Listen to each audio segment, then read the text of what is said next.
My video is built around the life of Jeremiah. And I would say that Jeremiah's life is a big challenge. It's a big challenge to me. I'm specifically challenged by three things: his call, his commission, and commitment to service.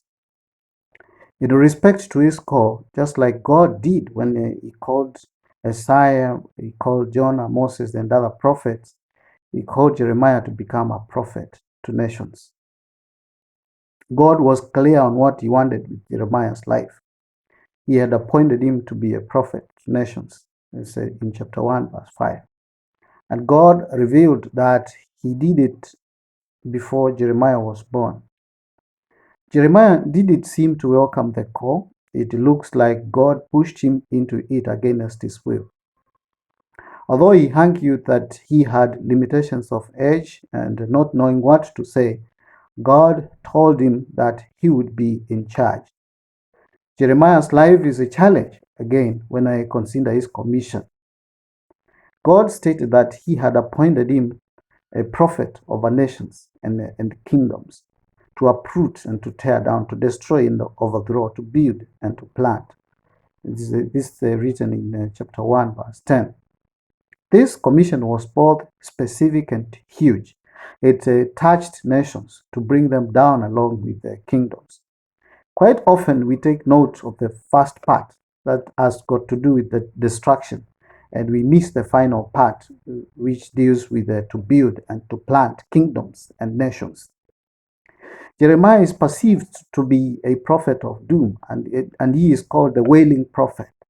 Although that is true, I personally was touched to see how his was majorly a message of hope. In fact, God sent Jeremiah to help Israel avert a looming calamity. Therefore, I perceive Jeremiah's commission as one that was specific, it was big, and one of hope. Finally, Jeremiah's commitment to his call is the matter that I consider to be of the greatest challenge to me. Because Jeremiah did not accept the call outrightly, he felt that someone else could take his part. If you see chapter 1, verse 6, you notice that. He rejected the call on grounds of two things: his age and not knowing how to speak. Besides, the ministry was full of challenges. They wanted to kill him. They threw him into a cistern. He was sent into exile. He was imprisoned. He was accused of speaking lies. He was opposed by false prophets.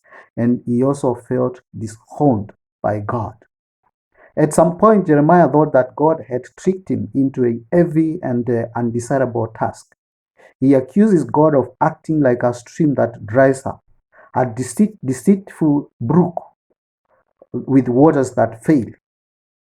He accused God of seducing and raping him in chapter 20, verse 7.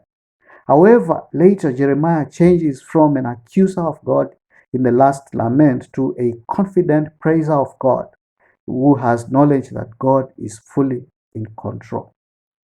So this is a challenging life of a minister. My question to us is, don't we also at some point feel that God has disowned and abandoned us to suffer on our own? Don't we feel the same way Jeremiah felt at some point?